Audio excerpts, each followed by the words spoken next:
Emotional regulation is, it sounds like this big fancy term, right? And we think, two big words, and really what that is it's really simple. It's just our ability to control and what we do with our emotions.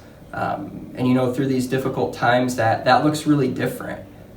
We're stuck at home with siblings and parents all the time, and there's conflict there to begin with, but if everybody's stuck under the same roof, the same house all the time, it can be a lot more.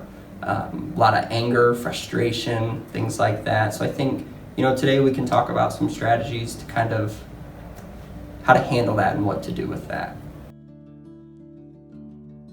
When we talk about emotional regulation, it's important to first understand, what those emotions are. Before we can fully dive into how we handle that, we have to understand what that looks like and what that feels like.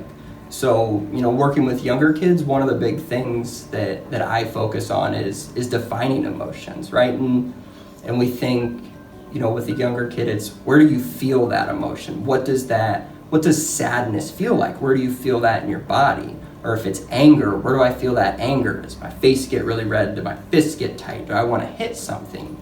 And once we have that understanding and we know what that emotion is, then we can dive into, how do we handle that? What do I do with that emotion? So once we've kind of identified what that emotion is and what that emotion feels like and what that experience is like, we can then kind of come up with some strategies. So I know one emotion that has been really coming up a lot with a lot of my kiddos that I work with is anger and frustration, right? And that's one we deal with often, but especially now in these times when we're stuck at home and we can't go anywhere, we can't really do much. So one strategy that I talk about with some of my kiddos is throwing ice. So what that looks like is, you give your kiddo a cup of ice, you tell them, let's go outside and we're gonna throw that ice at the ground as hard as we possibly can. We're gonna do it away from cars, we're gonna do it away from people, we're not gonna throw it at the house, we're not gonna throw it at people or animals, just right down at that driveway. And I always joke with kids that, you're not gonna hurt the driveway. You're not gonna throw that piece of ice through the ground, I promise. One piece that I think is really important all the time, but especially now with everybody being stuck under the same roof, frustrations, anger, those emotions are gonna come up, right? Whether we're working on homework and your kid gets frustrated with that homework, right? Or we need you to clean your room, but I'm really ticked off and I'm not gonna clean my room right now. And we get into that yelling and screaming match.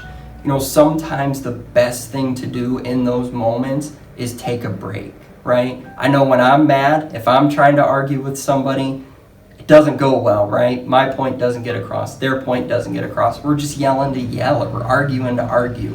But if we take that break and, you take your space and your kid takes their space, we give some time for everybody to kind of calm down, and then we come back to whatever that stressor was, whatever caused that emotion.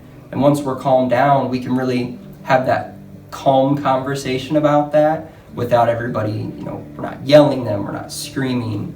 Kind of gives us that time to calm ourselves down.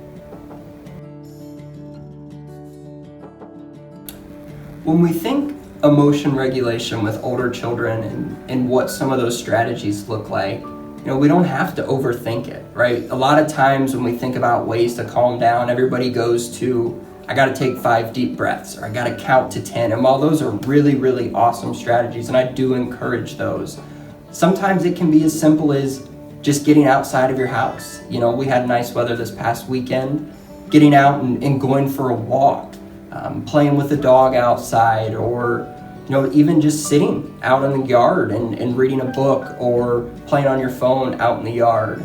Another one that has come up a lot is the video game issue. And I know a lot of kids are playing a lot of video games right now because we're stuck at home and we can't go anywhere, right? So everybody wants to play. And I think that those are okay within reason, right? As long as we're not sitting down and we're not playing video games for 13 hours out of the day. those can be a really good piece to get some of those emotions out, right? Whether, whatever games we're playing, to be able just to have that outlet where we can escape for a little bit of time from the stress of the world and play that video game or watch that favorite show on Netflix or read that favorite book. I think those are all good strategies for sure.